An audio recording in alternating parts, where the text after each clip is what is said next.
All right. Hi, everyone. My name's James Brody. I'm up here. I'm going to talk to you a little bit about college planning. So, just a little bit of background about myself. I grew up in Milford. I went to Jonathan Law High School a long time ago. Both my parents went to Jonathan Law High School even longer ago than I did. And then from law, I went to Yale. While I was at Yale, I ran track and cross country. I was captain of the track team. I know what you're thinking. I don't run much anymore. Yes, it is pretty obvious. So I did try last year for a little bit. I got back in okay shape. But anyway, and then when I was coach, I helped coach a high school cross country team for a little, and I became a solid JV runner by the end of the year. But back then, I used to be much quicker. And then from there, I traded stocks for a little while. And then I started a business in Milford called First Choice College Placement. So for over 20 years, I worked with high school students, helping them to choose and get into colleges and with SAT prep. That I'm not really doing that anymore. This year, I handed off or transitioned the business. My employee went over to work with a colleague of mine, Artie Smith, who was the former track coach at Cornell and admissions officer at Cornell. So my tutor, Lee, is now working with him and still doing SAT tutoring. But I'm also the state senator from Milford. So I've been serving. I served in the House 2012. The voters asked me not to go back in 2014. And then in 2018, I ran. Only 151 more of them than asked me to go back. So, and then in 2018, I was elected to the state senate. So, but just I wanted to talk to you. Is everyone here a junior? Okay. Anyone not a junior? And because you're going to reclass? So, okay, great. So, all right. So I just wanted to go over a little bit of advice in general, like where you should be now in the process. How many of you have started looking at colleges? Has anyone toured? Okay, good. All right. Actually, how many of you know what you want to do? Okay. What do you want to do? PT? Great. Pediatric? Okay, great. Computers, great. I work on a lot of tech legislation, so it worked. I passed our data privacy laws, and now I'm working on AI legislation. So, all right, someone over here had a hand up. They knew what they wanted to do. Radio. Oh wow, a lot of medical. Great. Culinary, awesome. So, never be outsourced. You don't have to worry about that as much. Okay, great. So one of the things is this is the time, right? You know, your junior year. It's a little late to be shaping your resume, right? You guys have taken the classes. This year is, I'm sure they've told you, is your most important year for going to college. But you want to get out and start looking at schools, right? And what's important is you want to learn what you like, but what you don't like is just as important as what you do like, right? Because it helps you to narrow things down. And one of the things I'll tell you that I've seen from a lot of people, especially even my own son, is I think a lot of kids apply to too many schools today, right? Because it's too easy to apply to so many. But then what happens is that last month becomes extra stressful when you end up getting into too many schools and you have to make that decision. So you want to do a lot of that work ahead of time. Now, how many of you guys who are interested in medical, are you volunteering or doing observation hours or anything along those out? Okay, great. And that's one of the things that colleges want to see. And again, we're getting near the end, but they look for a depth of involvement rather than a breadth of involvement, meaning the things that you like, they want to see you're really going into those things, right? And you're maximizing what's available to you. And if you can, you're going beyond what's available at the school. So if you reach out and you find a place where you can volunteer, maybe volunteer at the hospital, or if you can call a PT office and set up observation hours and do things like that so that they know that you're serious about that and you really know. And it's okay if you end up changing majors.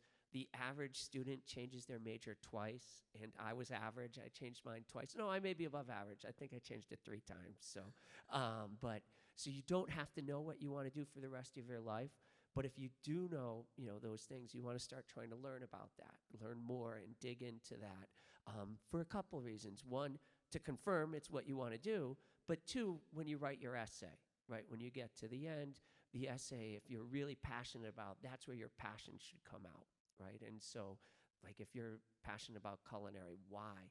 What led you down that path, and what experience do you have, right, in that, and getting an opportunity working in restaurants or other things that you can bring and share when you're applying to the schools. So yours is going to be interesting because yours is a little narrower of a search in some ways, right? It's a little easier. There's probably, well, a handful of schools you're probably looking at. Johnson and Wales, what's the one upstate New York? Yeah, CIA, Culinary Institute of America. And then there are other that have good hotel and restaurant management if you thought of going that route to hotel and restaurant management.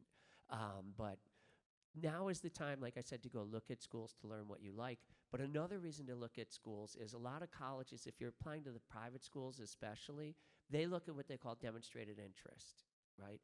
Have you been on campus? Have you toured? If you're an athlete, if you're applying to a D3 school, have you reached out to the coaches? The coaches will let the admissions officer know. Every touch you make with the school goes in your file, right? And for those schools that track demonstrated interest, like a BC, UConn, they don't care, right? They have so many kids coming in, all of that, they can't possibly track all of that data. But if you're looking at the smaller schools, you want to make sure you're getting on their radar, right? You're going for an information session. You're trying to, the best advice I heard is from an admissions officer I was at, a presentation down at Johns Hopkins, and he said, find out who's going to be reading your application. So some of the schools read regionally. So they have one admissions officer who's in charge of your school and try to create a connection with them in some way. And so his example was that some student came up and was talking with him at the college fair, telling him all about their essay. And then when he got that essay, he's like, oh, I remember that girl, and I remembered really liking her. Right? So if you can, to try to create that connection. Again, that's not something that's going to get you in somewhere where you don't belong, but it's one of those tip factors. And so many kids are so close that that's something that can push you over the edge. How many of you have looked at doing summer programs or done anything in the summer, like an academic summer program? So one of the things I'll tell you is, don't worry if you haven't, right? A lot of times, like all of the schools run them, like Yale, Brown, everything. But a lot of times, they don't necessarily help you get into those schools. People think that, it's going to help you if you get into that summer program, you pay this extra money, it's going to help you get in, but it doesn't really. The quality of a summer program I would look at is if it can give you college credit or not, right? Otherwise, they're more money makers in some ways for the schools, but they also can be helpful for you, right? Like in terms of, just because it doesn't help you get into the school doesn't mean it wouldn't be helpful for you if you're trying to figure out what you want to do, right? And so now for the people who are thinking of applying, who want to go to be a doctor, how many of you are considering the combined programs? Or have you thought about the combined? So like UConn has a program where you can apply, right, as an undergrad, and you get accepted into medical school. So that you know that you're going to go to UConn for undergrad and the UConn Medical School. Brown has, it's called the Program for Liberal Medical Education. And so there are lots, BU has a program, NYU. There are about 40 or 50 of these combined programs. And so if you're pretty sure you want to go to medical school, you may want to look at those combined programs. It takes away a little of the stress when you're in college because you know you're already accepted. And some of them you don't necessarily, you could then apply out, right? So you get in as an undergraduate, you know you're guaranteed to get into their medical school, but you could still apply to others. So you at least have that as a fallback option, which again isn't a bad option. So the other thing, that I'll tell you, so if you're looking at, well, let's see, for computer science, just in general for everyone, one of the important skills that they're looking at, because the rise of AI, we're worried, what jobs will that take? And what I'll tell you, going back in history, any technological revolution has created more jobs than it's taken away, right? So there's still going to be jobs with AI, but the most important thing to know is what are the skills, what they call durable skills, the important skills that you need to keep, right? And they'll help you whether you're cooking, right, at a restaurant or wherever you're working. And that's showing up on time to jobs, right? When you meet people. And one of the important things that when you get out, everyone calls it the real world. I don't know what that means really now that I'm out after college, but in high school and college, everyone's getting ready for the real world. It sucks. No, just kidding.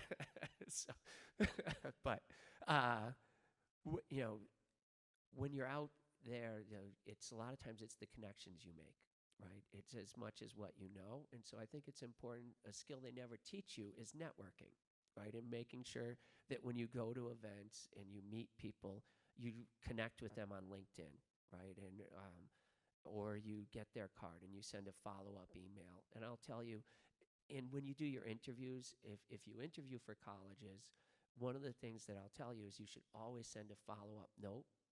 You can send it can be an email now. It used to be they would tell us it had to be handwritten. Now it's just follow up with someone to cement that contact, those skills of making those connections, right? So again, trying to do something that they're going to remember you for. And when I did alumni interviews for Yale for about 8 years, maybe I did them, only one or two kids sent follow-up notes after that. But that's something that's important, right? But the other thing is, growing up in Milford, right? I grew up here. Elisa grew up here. We knew each other when we were younger. But a lot of people stay around. But a lot of people, we want to help the younger people who are coming up, right? Because when we were younger, our parents could ask their friends things. And so the same, we're going to try to pay that forward. So Jim Betzik, who Elisa works for, was a senior when I was a freshman. And again, we all stay and try to stay involved in the community. So what I would say to you is if you guys have questions or if I can help you with anything, to reach out, right? If you want to intern, like we sometimes, we could have interns in my office. It's kind of boring, but, we'll try to make it as fun as we can. But if I can help put you in connection with other people, and that's really what a lot of this is about. It's building connections and knowing how to build connections when you go forward and get out of school. So with that, I guess, does anyone have any questions? Is everyone here terrified? Okay. So, all right. Holy cow. I was wondering why people were listening to me. You paying them $500 to listen to me. Oh, okay.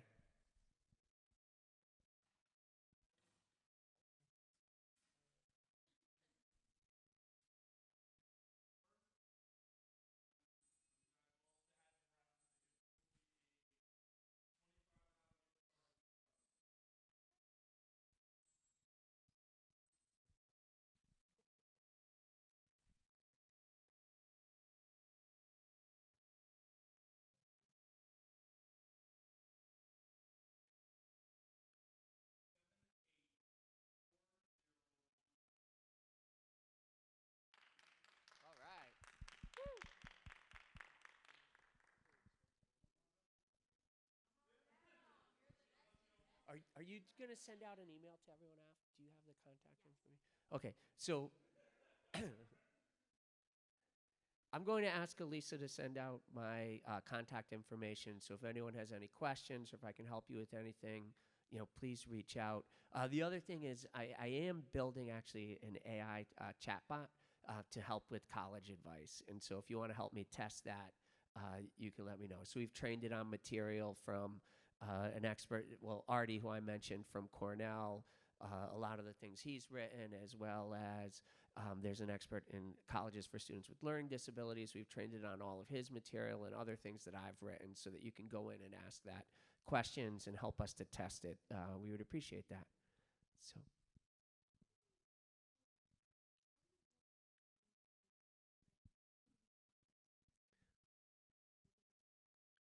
Yeah, so with the colleges, you would go, and I think that they'll probably go through this when the high school guidance counselor speaks, but you just go to the college website, and you can usually set everything right up from their website to set up a tour.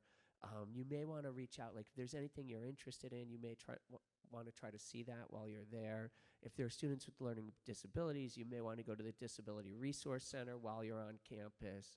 And that's where you because it's different, if a student who has a learning disability than if you need to get services. You want to see the strength of the services, understand what's there, and decide whether or not you'll self-disclose in your application, which is an individual for the student. But if you're interested in doing a sport, you would want to drop in and see the coach, or if there are any clubs. But you definitely want to take an official tour with the admissions office.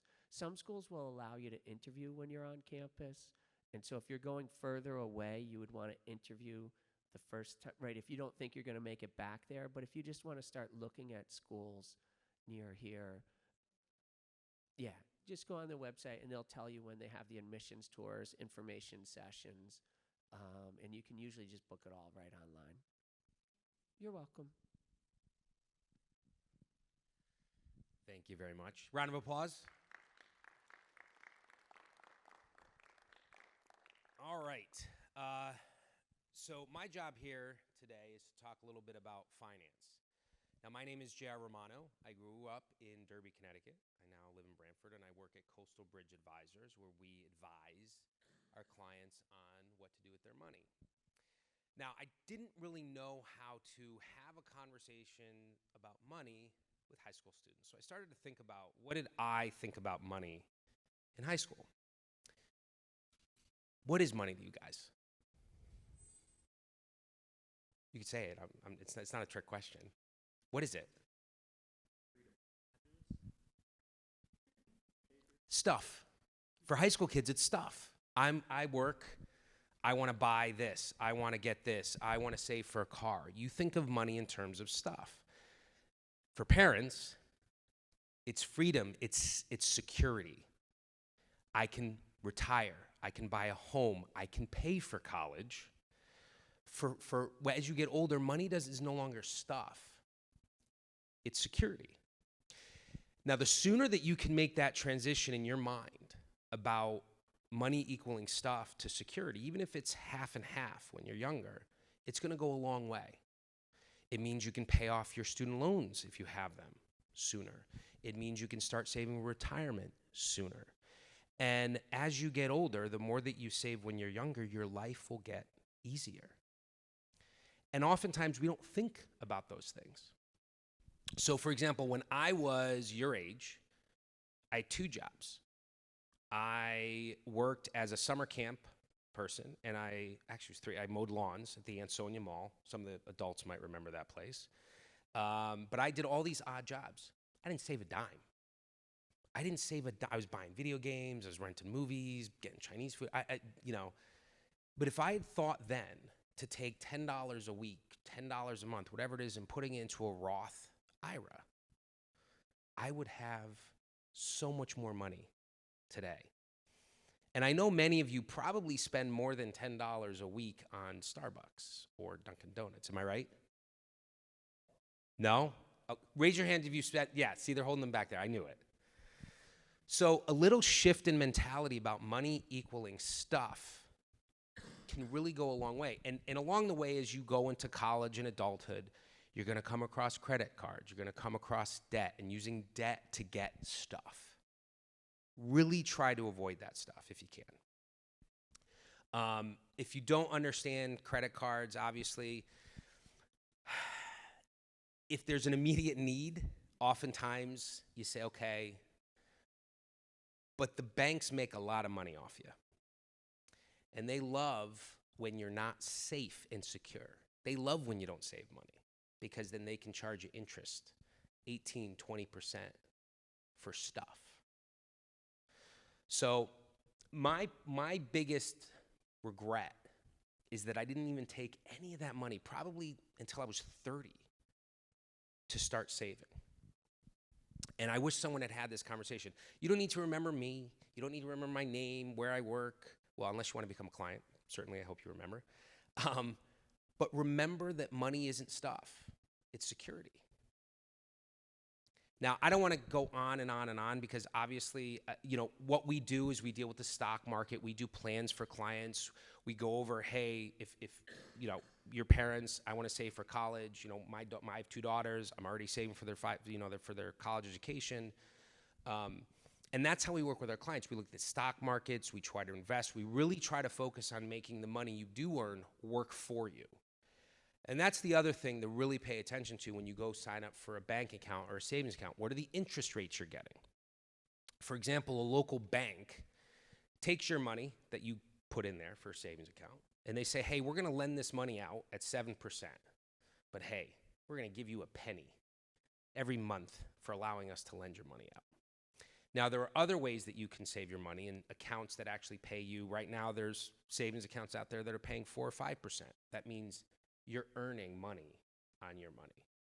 And we work with clients to maximize those opportunities. Having been a blue-collar kid, I worked in restaurants my entire life, busboy, dishwasher, bartender. My mother was a teacher.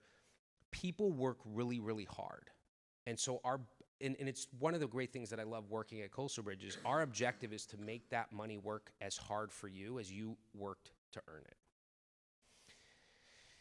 Are there any questions? And you guys can ask me any questions about retirement accounts, investing, money, anything to do with money. I understand most of you probably have a part-time job or maybe just got your first job.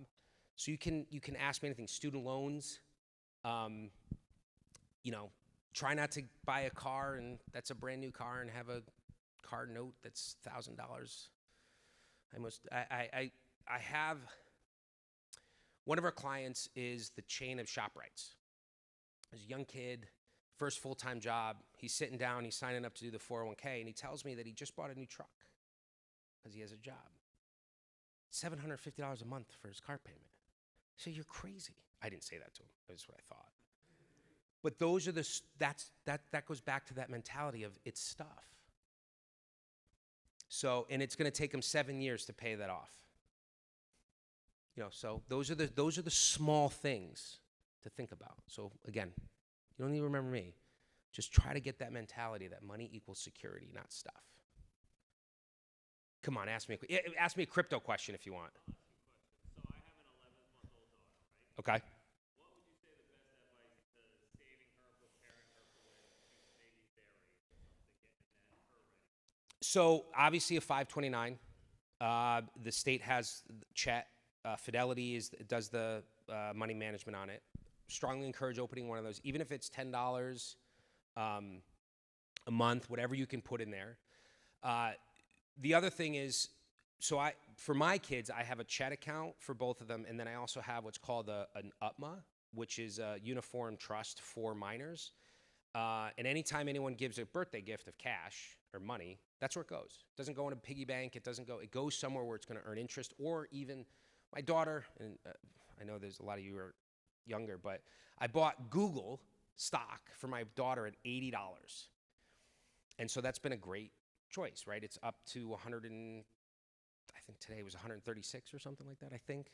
But those is what you don't need thousands upon thousands of dollars to do this. It's just 10 shares, but she's 5 years old. So over time, and just so that you know, for a Roth IRA, all you need to have is a W-2.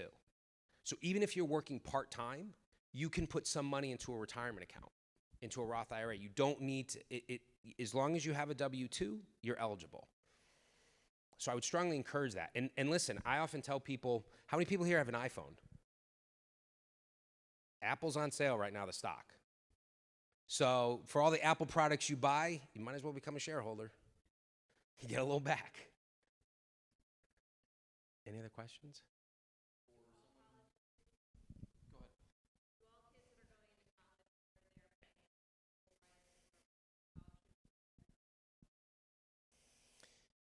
I would, to see what you're eligible for. Absolutely. It doesn't hurt, and college is really expensive, so take advantage of everything you possibly, and also sign up for every scholarship. Comb the internet for scholarships. For example, I know the Greater New Haven Foundation has a bunch of scholarships. My family has one there specifically it's a specific scholarship for financial stuff, but you'd be surprised what's out there. I was going to ask about scholarships, but I'll change it. Since you get a lot of high school kids talking about savings, how much money should a high schooler be putting aside? Well, I think every situation is a little different, but I would say if they can't afford 10%, it's not a bad idea. And the idea of locking it in a Roth so that way they can't. The trick is when you have, and listen, I do that, I do this, and I'm sure if you were to ask your parents, many of them do this. If you have a savings account tied to your checking account, you see the money there. And so in your head, you say to yourself, oh, I have enough money to pay for this. So you just move it from your savings account. If you put it in a separate vehicle like a Roth or a separate bank or an online bank that's paying you higher interest, it kind of doesn't exist anymore. You don't see it on a regular basis, and you don't look at it like, oh, let me just move. Oh, I'm short. Let me move $50 from my savings account. Oh, this week. So it makes it a little bit, it's like a mind trick that I think many of us play. But I would strongly encourage, even like I said, part-time, because what you're buying is just stuff with that money, particularly when you don't have a mortgage, rent, cell phone bill, cable bill. You're not paying, many of you are not paying all those bills. So all this money that you're earning as a kid, it's just for stuff that in all likelihood you'll look back in pictures and say, what was I thinking? Why did I buy that? Because I certainly have. Any other questions? No crypto questions? No investing questions? Nothing like that? All right. All right. Who's up next?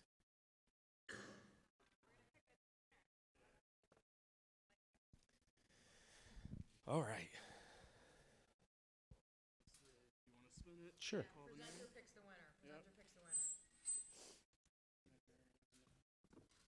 This will be a $60 Archeolos gift card. Alexis. White.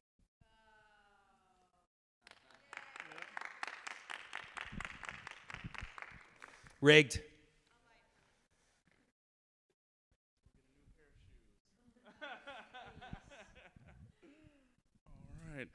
All right. Next up, we have Andrew Deacon from Milford Public Schools.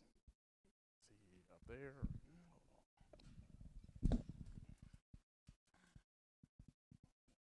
Let's see.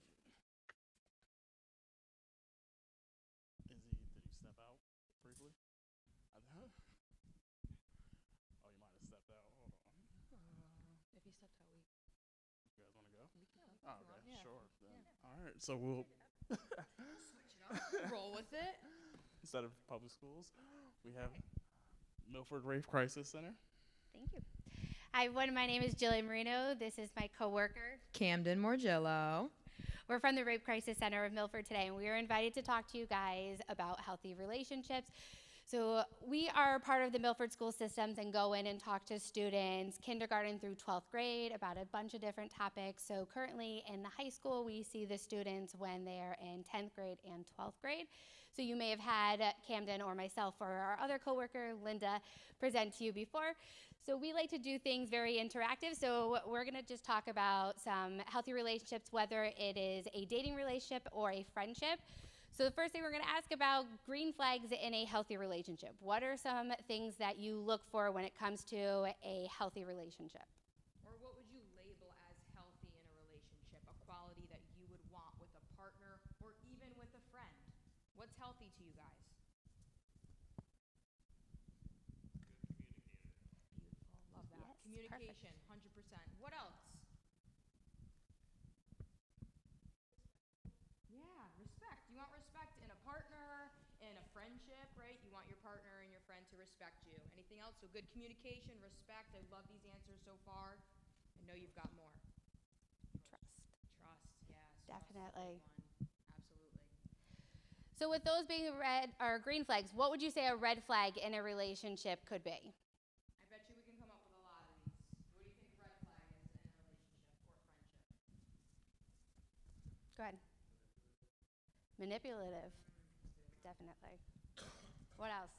What about sharing your location? Do you think that would fall under like a healthy relationship or unhealthy? Depends. Like that. Okay. What else would you guys say would be unhealthy or a red flag in a relationship? Or toxic is the word that is typically what we see on social media, right? What's something that's toxic in a relationship? Lying. Yeah. Definitely. Deceiving. Anger issues? Anger issues, yes. So you guys know this. All right, so those are all definitely great things to look at when it comes to healthy relationships and unhealthy relationships. Having somebody who is a good communicator with you, somebody that you're comfortable setting boundaries with, and you know that if you bring up concerns in your relationship or set boundaries with them, you're not afraid to have that conversation. You know that you will be heard, you will be respected, and that your partner is also able to share their feelings openly with you.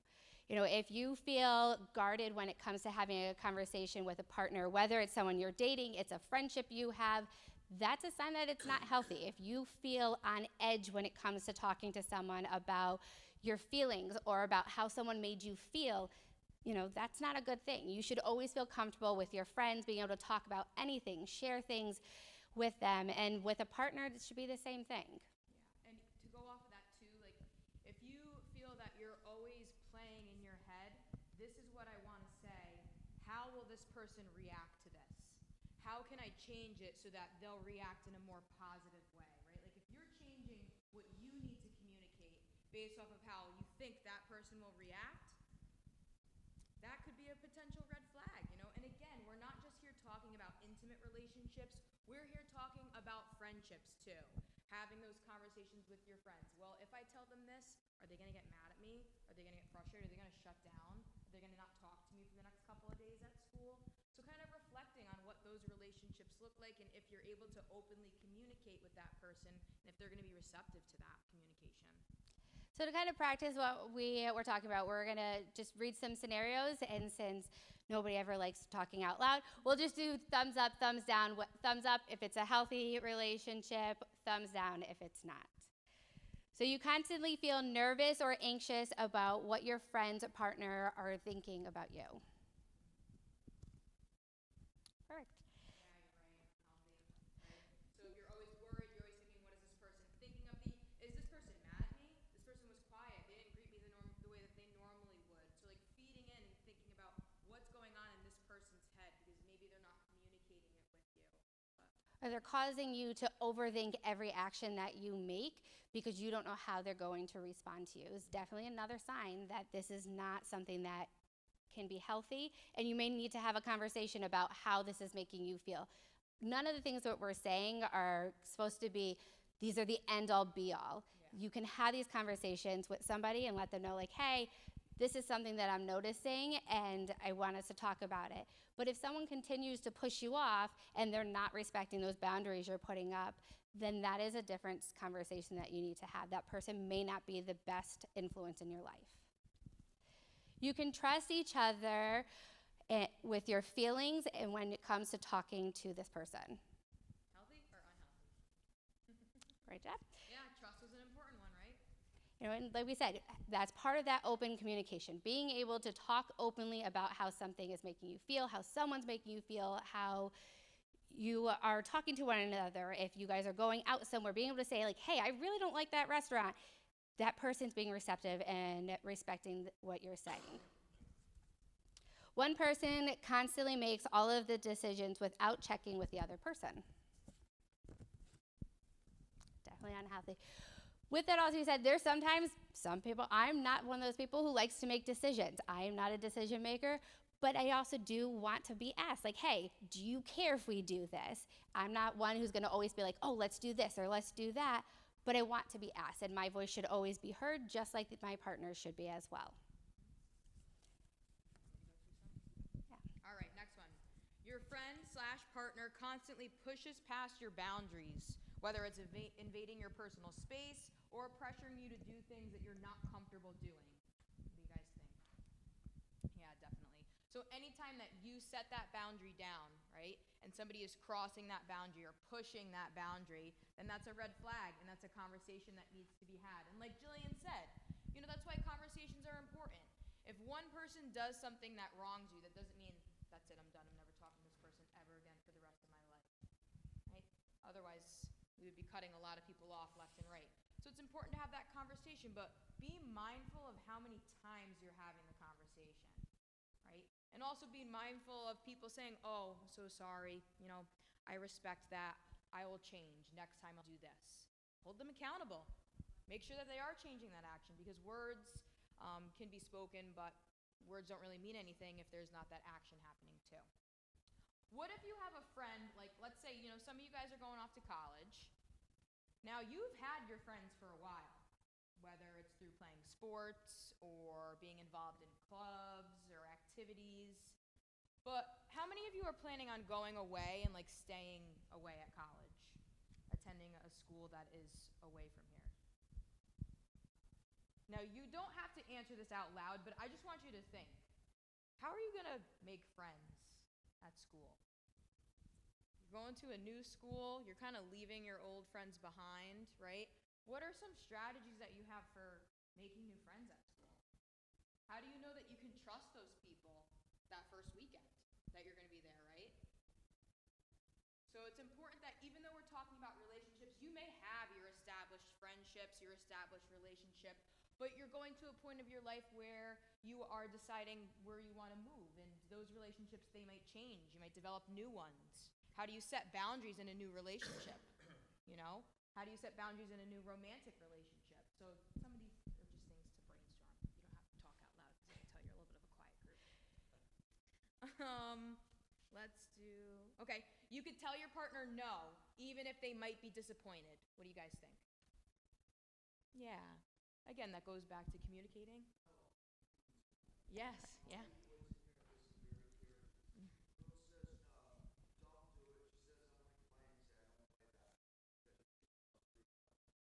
No, you're okay. And when we say no means no, it's not just something to boys, it's to everybody. No matter who you are, you say no, that is a complete sentence. You do not need to explain, elaborate why you're saying no. That needs to be respected. It's the end all be all. Yeah. And while we're on that topic too, even if a person doesn't verbally say no, I know that we talk about this in schools, right? I use the example with my 6th graders. I'll use it with you guys. If I need to borrow someone's pencil, do I just walk up to them and grab their pencil away from them? No. No, how does that work? What do I do? Gotta ask, hey, can I borrow your pencil? What does that person respond with? Either Yes. or No. right. They either say yes or no. They say yes and say, thank you so much. I'll take that pencil. I'll give it back to you at the end of the period, right? Or they say no. Ah, man, okay, I'll go ask somebody else. But what if I ask to borrow that person's pencil? And they go like this. Say, hey, can I borrow your pencil? And they go, yeah, sure. Do you think they actually wanted to let you borrow that pencil? Do I take that pencil? But the person didn't say no. They didn't say yes either. Correct. Right. So even though, yeah, no means no, we say that on a daily basis, but consent is more than that, right? It's checking in with that person. It's ongoing. That person feels comfortable letting you borrow their pencil. That person doesn't feel pressured, right? And anytime we're asking for permission to do something, to borrow something, to be allowed in someone's space, we have to make sure that they really are comfortable. And that involves that communication, all these things that we're talking about, that healthy communication, that trust, and respecting that person's boundaries as well. And this is a great thing for you guys to practice because it's not just something that you need in relationships with your partner or friends. When you go off to the real world and you're working in a workforce, you have to have healthy relationships with your coworkers. You need to be able to set boundaries with your coworkers so you have that work-life balance that you need. And if you're not able to communicate that now and set healthy boundaries, you're going to have a lot more trouble as you get older. So it's something to practice now so that as you get older that you're able to continue those steps. I want to make sure we have enough time for everybody, but we do have a table outside if you want to come check us out, you want to grab some stuff. We have lots of goodies that we brought for you guys. If you have any questions, we'll be happy to answer them. Yeah, and we also want you to know that our services are always available to you, even though we work directly with residents in our 7 cities that we cover, Milford, Orange, West Haven, Ansonia, Derby, Shelton, and Seymour, that no matter where you go, if you go off to college, whether it's in-state, out-of-state, we are always here for you with any questions, concerns, resources that you need. And if you are out of state and you need to be connected with a center that's closer to where you do attend school or you move, we are able to help make that connection for you. So we are always here to listen. We're always here to provide you with any resources and more information that you need on all topics. All right, thank you guys. Oh, questions? Thank you, guys. Oh, yeah. All right, Cam, go ahead. Spin it up. Get your tickets ready. She used to be a high school gym coach. She enjoys this. Be a health and PE teacher. Okay, ready? Winning ticket 784014. Whoop, whoop. What'd she win? $25 Boscov's gift card. Bosca. There you go. Oh, one more. Yeah, do one more. All right, we're going to do another one. It's your lucky day. Okay, Jillian, you want to pick this one this time? Sure. All right, 784007. Oh, they're not here. Pick again. How does that happen? Wait, don't put it back in though. I just did. Oh, we have a winner? Oh, We do a re-roll then. Pick again. I think it's right here. Okay, so the new one is 784016. Wow, that row back there is lucky. What do you win? You won a Target gift card. Woohoo. All right, we're going to turn the microphone back over.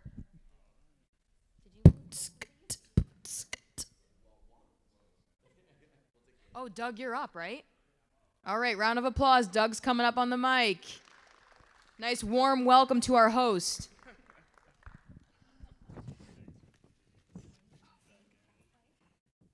I don't know. I know I said I don't like the microphone, but man, I'm feeling real comfortable on it, huh? All right. My name is Doug Mills, as I introduced earlier.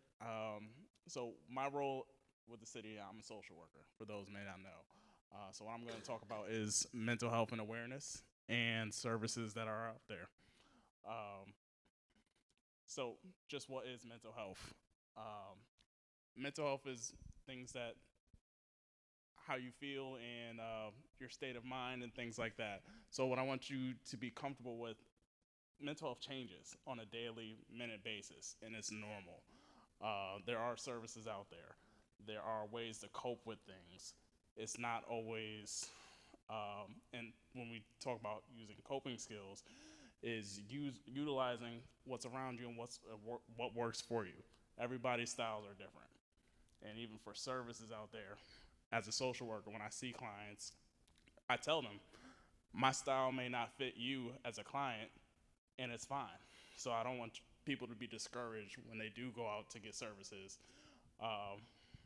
For me, I always use like sports metaphors, where it's like I'm like a coach and you guys are like players. My coaching style may not fit you. You may be a great player, but my coaching scheme doesn't fit you as a player. And it's fine. You're not gonna shine in my system, but you're gonna find another system that you shine in. And everybody don't get sports metaphors, and it's fine. So, but that's kind of my style.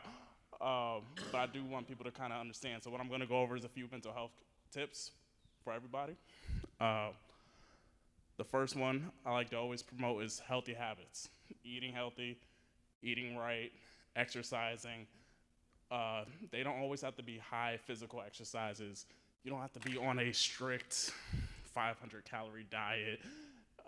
But eating fried foods all the time will make you feel sluggish. So eating and going for like a daily walk, getting sun, those will help you with your mood. So these little things can help you feel better, and try to utilize them when you can. You don't have to run a mile. You don't have to lift heavy weights. You don't have to sprint up a hill. You could just take little things, and say if you live in an apartment building, you could walk up steps for a little bit. So it's just getting that little movement, those body exercises. The next tip will be self-care, using relaxation techniques, whether it's meditation, deep breathing, journaling. Some people are great with art, spending time in nature, going for hikes. Some people have animals, supportive animals that they have, whether it's a gerbil, cat, bird, Uh, utilize it all. Everybody is a little bit different. And bring times for hobbies. Find a hobby that's for you, that brings you joy and happiness and peace. All right. The next tip I'll say is build strong social connections. I say as people, we're not meant to be alone. So we're meant to have friends. We're meant to congregate with people. It doesn't have to be a intimate relationship, but we're meant to be around people. So build those connections, find a community. If you need help finding communities, you could utilize my office and we could help go through those steps to try to find a community that works for you. But building those connections is definitely human nature, and I want you guys to kind of think about that just as you go through life. Because those communities can change too, whether in high school, college. I know you guys probably noticed some friends you might have been close with in elementary school, then middle school you weren't as close, and you got back close together in high school, then you fell off in college. It's fine. That's just life. But those are still communities that you guys work with the people around you. The next tip, I would say encourage mindfulness and gratitude. Be in a place, as you guys go through life, I want you guys to be mindful and be appreciative of just what's around you and be at the peace of what's around you. Be mindful of the breeze that's coming by, the sun that's shining down on you, the people that you interact with, the joy you may see in a dog running up to you. The little things matter, all right? So I want you guys to kind of be mindful of the little things that spark joy, all right? And the next tip, I would say, limit your exposure to negative influences. If you're always around someone that's a negative Nancy or that just gives bad vibes, I want you to understand that, recognize that, and try to separate yourself from those negative situations. Put yourself in positive situations. And the next thing I would say is, if you need to, seek professional help if necessary. And that could come seeing a social worker, seeing a coach, a life coach. So it can come in various different ways. And if you need help navigating, it can be tough navigating that journey, dealing with insurances or finding free services or things like that, or working with your schedule. My building, I'm always there to kind of help navigate anybody through that situation, to see like what works best for you. So those things are always there. We definitely want to put you in a safe space for you to navigate your feelings, your emotions, and to kind of help you move forward. And I always mention this for everybody, is utilizing 211. So they have a 24/7 mobile crisis unit that you can call anytime. That I tell everybody that it doesn't matter if you have a friend that's feeling very emotional at a time and it's like 12 o'clock at night. You could utilize them and call that service. There will be a service available for someone to kind of talk to that person. So that's a free service that does not cost anything, but it's there to help people out. So, and it's confidential, so it's not like you got to tell 1,000 people whatever situation you guys are in, but it's there to help people when they need it. All right. And that's it. Does anybody have any questions?